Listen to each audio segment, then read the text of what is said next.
Sometime after that, as I got more into the T-38 program, and I was fairly advanced in the program, there was an event that occurred that I thought was going to end my career. We were scheduled to go on our cross-country out and back, no landing, but just go out and back. And in this case, I was flying from Oklahoma. I would be going down over Texas and turning around and coming back.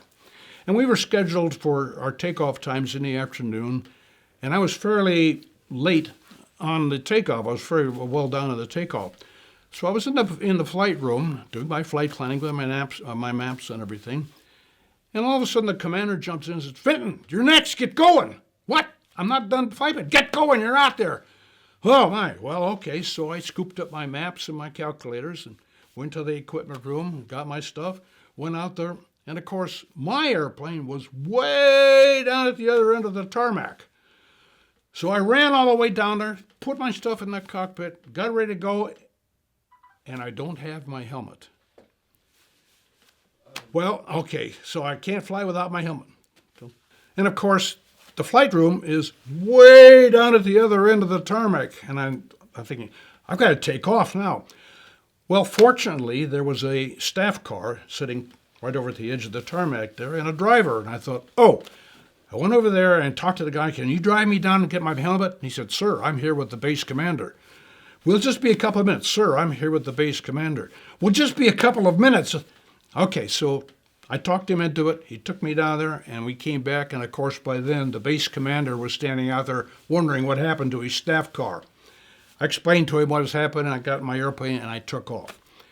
Now, I'm not completely done flight planning yet. I know where I'm going, and I can do that in the air. And as I'm flying out, going south over Texas, all of a sudden, an F-102 interceptor pulls up on my wing. And I'm thinking, now what? Well, he didn't say anything, or else we didn't communicate, or maybe we weren't on the same frequency or whatever, but he finally left and went away. But I'm still flight planning, so I'm going through what I need to do, and I come to the conclusion that I'm going to be low on fuel. I kept going, check that again. So I checked that, and I am going to be low on fuel. Well, I called mobile control, and they said, "Terminate your run, head straight back now." Okay. Turn around and come back, check it in. Yes, I'm going to be low on fuel. Well, now it's nighttime. And as I'm getting closer, I'm checking it again, and I'm wondering now, I may not have enough fuel. I called to mobile control again, and they said, "Declared emergency, come straight back." Okay. Now I'm in a little bit of a panic mode because I don't know if I'm going to be able to make it. Well, one of the things that happened was that normally on landing with fighters or trainers of that type of aircraft on a military base, the technique is usually you come in over the approach end, do a pitch out, and come around and land. But for some reason this night they had changed it to the general aviation matter, whether we come down a downwind, base leg, and come in and land. Okay. As I'm coming back, I see lights coming down of an airplane coming down, and it clicks in my mind, that that's the active runway.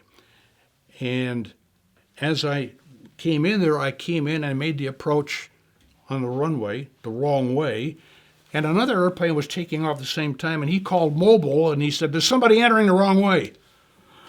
Well, I hit the afterburners and did a big barrel roll over into downwind and came in and landed. And I landed so smoothly that I didn't depress the nose gear strut to engage the nose wheel steering. So I had no nose wheel steering. And I called mobile and I said, "Park it at the end of the runway," which I did, and the truck came and got me.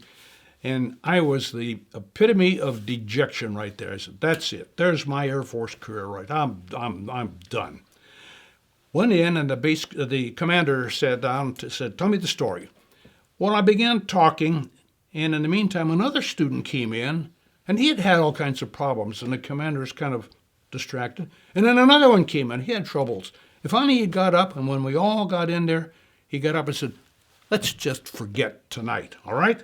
Whew, my career was saved. Well, I finished pilot training.